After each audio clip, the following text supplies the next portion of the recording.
Opie.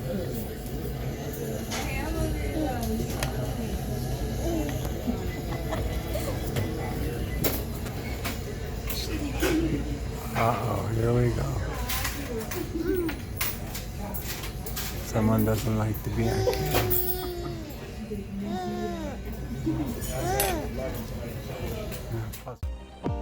Hey guys, Joe here. Instead of feeling sorry for myself, I decided to document my struggle with cancer in hopes of helping someone else.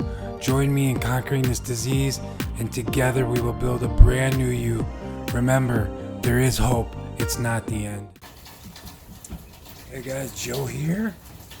I'm just sitting out here in the rain. It's kind of a nice day. Nice opportunity to make a video. It's just overcast and whatever. I suppose that'd be a better background that way, but where I'm sitting, this is what you get. So it's been a really eventful week. I haven't made a video in a few days. I had some struggles. So let's see. We'll do a little recap. On Friday, the chemo ended. First therapy session. 5 days of chemo. We're doing the r-epoch protocol, which is 5 full days of infusion with the pump and the whole deal. And so that was rough. It ended Friday, and immediately Saturday started to feel some symptoms. Started to feel the the flu-like and the fever. And I'm sorry about my voice. I wish I could do more about that, but I just can't. So bear with me. We'll do the best we can, and we'll try to make some, try to build each other's spirits up and encourage each other, and give you some insight as to how this all works. But so Saturday, I start to feel yucky. Let's just say that fever, body aches, by about, and I sleep okay Friday night. The prednisone is wearing off. Saturday, I don't sleep. Sunday, I don't sleep. Monday, I don't sleep. Tuesday, I don't sleep. And I start to figure things out by then. So I go to the emergency room Monday night, and I'm certain that something's wrong. My lungs are filled with fluid. They gotta help me. You start to get panicky. And I go through all the CT scan, blood work again, and nothing. They don't find anything. Well, after doing my own sort of thinking, meditating, and soul searching and searching online, I figure out that my stomach is bloated from the prednisone, and it's like a basketball in my gut. And so when I go to lay down, it's like it shuts off my heart, my lungs. It's weighing against my lungs to the point where I can't breathe. So I can't lay down. I can't sleep sitting up. I can't sleep laying down. I can't get relief any which way. So I start to figure out that I've got to empty my stomach and stop eating. And so I start to, on Tuesday, actually Monday night, I don't eat. Tuesday I don't eat, I fast. I do like liquid water, and I think I did a little bit of a smoothie. So Tuesday I try to take a nap. Tuesday I get my first 1.5 hour nap in, and even later that day I took another 1 hour nap.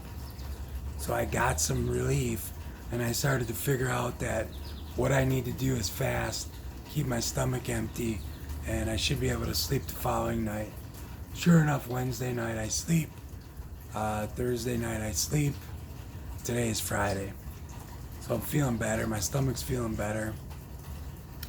I'm going to have to watch for that on the next round of treatment, which is coming up on the 8th. So I've got off until the 8th. I'm starting to feel pretty good. I've got some days to kind of get some work in, get some income in, which is tough. I really can't work for the treatment days, So that's 5 days. And then I figure, based on this last week here, I can only, it takes me about 7 days to recover. So for 7 days, you're feeling like flu, had a little minor headache, a little bit of fever. The highest the fever went was about 99.7. At that point, I did get alarmed because they want to know if the fever gets to 100.4. And to me, in the world I live in, 99.7 is close enough to 100.4. So I call the doctor. He's on call. He'll help me, but he can't do anything. If you got an emergency, go to the emergency room. Well, do I have an emergency? I don't know. I'm looking for you to give me some reassurance. And he's cool, but he can only do so much. He's at home with his family, and so he's like, I think you're gonna be all right in a couple of days. This is normal. So just dig in, bear with it, and wait a day, and then see how you feel. And I think you're gonna feel okay. Well, that's a little high.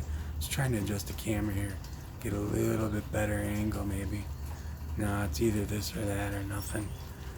So maybe this. Yeah, maybe that's a little better. Anyway, so I talked to him. He calms me down.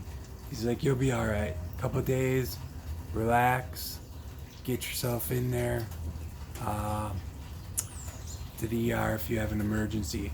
If you feel like you can't breathe, he can't do anything for me. Just go to the ER. So I do that the next day because I'm still like panicking. I'm like, I don't know what's going on. I can't breathe, and if you can't breathe, that's pretty serious. So let's figure this out, right? So all that was cool. We got it settled down. The doctor's cool enough. He tells the emergency room doctor, because they're communicating, and he's like, tell him to see me immediately tomorrow. He didn't need to see me. There was nothing wrong. I was just dealing with symptoms.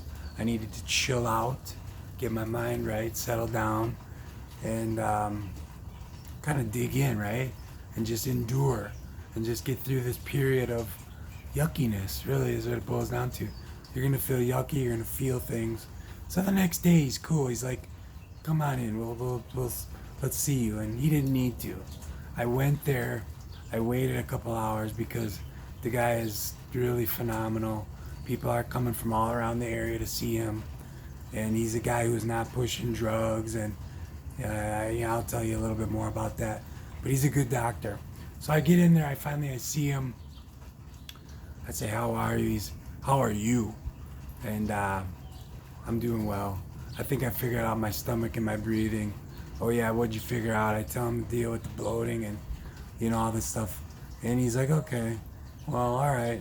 And so he's looking at his computer, making orders, looking at the scans and whatnot. And I'm talking and I'm mentioning things, and he finally turns to me and he goes, you like to worry and stress and be anxious, don't you? And now he's like serious. He's like straightening me out. And I immediately, I'm like, is it that obvious? Because I do. I like to pick things apart. I like to nitpick. I like to figure them out. I like to try to mentally fix stuff. I like to fix things if I can. And he knows it. He can see it. He can read me. And so I'm asking questions, trying to figure out the protocol, and I'm trying to do more thinking than I should do. And the bottom line, the gist of the appointment was, you need to settle down. You need to worry about things in your life that are important.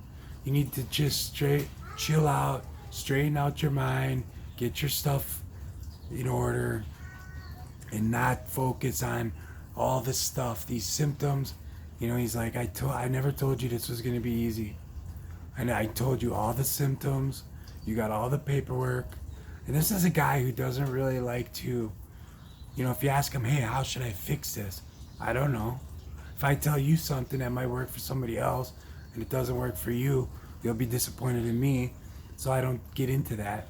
And if you tell me you can't sleep, I'm not going to give you pills.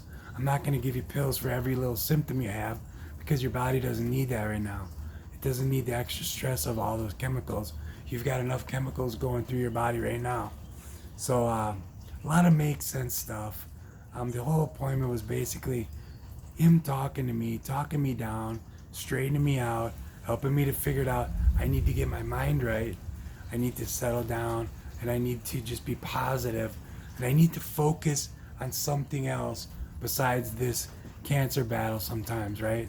Because a lot of times I find that I'm just sitting there worrying about my symptoms, worrying about how I feel, and just inside my own head, causing myself to just, have more problems than I really ought to have. So the gist of this thing is really, if you haven't watched like the Heal documentary, because it's all kind of stems off that mindset of just being positive, being encouraging yourself, getting encouragement from others, and just staying focused on what's important, and just doing your thing, and staying focused, doing your thing, keeping your mind right. Don't dwell on your symptoms, don't dwell on your problems, don't go down that negative dark path, because it's not gonna help you. And so he's just telling me, he's like, you're thinking about things. If I would have thought that this was important, if I thought that was important, I would have told you. I would have warned you. But there's things I don't want you to go and think about. In fact, I told him I was reading about symptoms and different things online. Don't read that stuff. Those are people just talking. You haven't read the reviews. You haven't looked at the data. You don't have the personal background to do so. I'm trained in that area, and I'm helping you. Just listen to me and stay focused. And if I thought there was something that you needed to worry about, I would have told you to worry about it. I would have brought it up to you. But I know there's a lot of things I could say to you that would mentally defeat you, that would cause you angst, that would give you problems. And you don't need those right now. So I don't bring them up and I don't talk about them. I mean, the guy's just being real with me. So you need to do the same thing. Don't sit there and dwell on your negativity, because I already watched that documentary, and I've already got this in my mindset that this is what needs to happen. I need to be in a certain mindset, and I need to control where my mind goes. Because if I let it go down the dark path, I think you can literally kill yourself with that. I think you can literally do yourself in and make it so that your treatment doesn't work, and so that you end up in a place where you don't want to be, right? So guys, the video is a little long, but that's just what's been going on here. I'm going to get back and do some work Sunday. I'm going to keep the biblical Sabbath Saturday tomorrow. So I'll probably make a video Sunday, or update the blog with my whatchamacallit. Memory's a little shy here this morning, but my daily writing, I forget what you call it now. Whatever. I'll put it in the description. But anyway, stay focused, stay positive, stay encouraged. There is hope, right? This isn't the end. Keep your mind right, and we'll talk to you soon. Take care.